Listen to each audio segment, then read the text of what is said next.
যেমন সংখ্যালঘুদের হুমকি দেওয়া হচ্ছে, তারা যাতে ভোট সেন্টারে না যায় আমরা শুনতে পেয়েছি। পাশাপাশি অবৈধ অর্থের ছড়াছড়ি, টাকা রাত্রের অন্ধকারে। ধন্যবাদ। আমি আসার কারণ হলো মূলত আমার এলাকা, আমরা শুনতে পেয়েছি যে গোলাপগঞ্জ এবং বিয়ানীবাজার দুটো উপজেলায় নিয়ে আমার আসন, সিলেট 6 আসন। সেনাবাহিনী মোতায়েন করা হয়েছে গোলাপগঞ্জে, কিন্তু বিয়ানীবাজারে কোনো সেনাবাহিনী মোতায়েন করা হয় না, বিজিবি দেওয়া হয়েছে।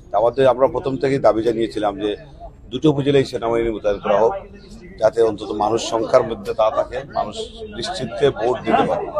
কিন্তু পরবর্তীতে দেখলাম কেন জানি ওই যে গোলাপগঞ্জে মোতায়েন করা হয়েছে, কিন্তু বিয়ানীবাজারে কোনো মোতায়েন করা হয় নাই।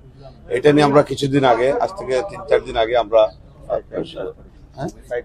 4-5 তারিখ নাগাদ আমরা স্মারকলিপি দিয়েছি এবং নির্বাচন কমিশনের বরাবরে চিঠি দিয়েছি, আমাদের অভিযুক্তি দিয়েছি। কিন্তু তারপরেও কোনো প্রতিকার হয় নাই, আমাদের কোনো ভালো করে রেসপন্সও করা হয় না। আমি অবশ্যই শঙ্কিত এইভাবে, এর জন্য যে আমরা শুনতে পাচ্ছি যে সিলেটের 2-3 আসনে আমাদের অপোজিশন যারা আছেন তাদের ক্যান্ডিডেট না থাকায় তাদের সব জায়গা থেকে তাদের লোকজন নিয়ে আমাদের এলাকায় জড়ো করে সেন্টার দখল করতে পারে, এটা একটা শঙ্কা আছে। সেই শঙ্কা থেকে আমাদের সেই অভিযোগটি।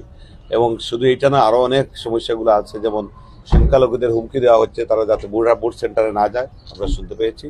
পাশাপাশি অবৈধ অর্থের ছড়াছড়ি, টাকা রাত্রের অন্ধকারে টাকা দেওয়া হচ্ছে, এইসব ব্যাপারগুলো আমাদেরকে আমি শঙ্কিত হয়ে তারপরে এখন রিটার্নিং অফিসার কাছে আসছি, ডিসি সাহেবের সাথে এখানে আমি দেখা করবো, করে আমাদের স্মারকলিপি দেবো। কিন্তু এই পর্যন্ত অভিযোগ দেওয়ার পরে কোনো প্রতিকার হয় না, এটা নিয়ে আমি খুবই শঙ্কিত। এবং আমি এটা আপনাদের মাধ্যমে দেশবাসীকে জানাতে চাই যে অবিলম্বে আমাদের এখানে যাতে সেনাবাহিনী মোতায়েন করা হোক এবং এই ব্যাপারটুকু সঠিকভাবে তদন্ত করে ব্যবস্থা নেওয়া হোক।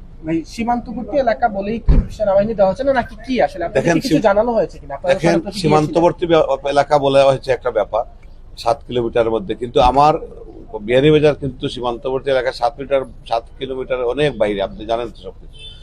এই সীমান্তবর্তী এলাকা জৈন্তাপুরও, কিন্তু সেখানে কিন্তু সেনাবাহিনী মোতায়েন করা হচ্ছে। তো ওয়াই বিয়ানীবাজার হবে না কেন? এইটা তো এইগুলাতে নিয়ে আমার চিন্তা হচ্ছে যে এখানে কোনো ধরনের ইলেকশন ইঞ্জিনিয়ারিং হচ্ছে নাকি, সেই ব্যাপারটুকু আমাকে শঙ্কিত করে তুলেছে।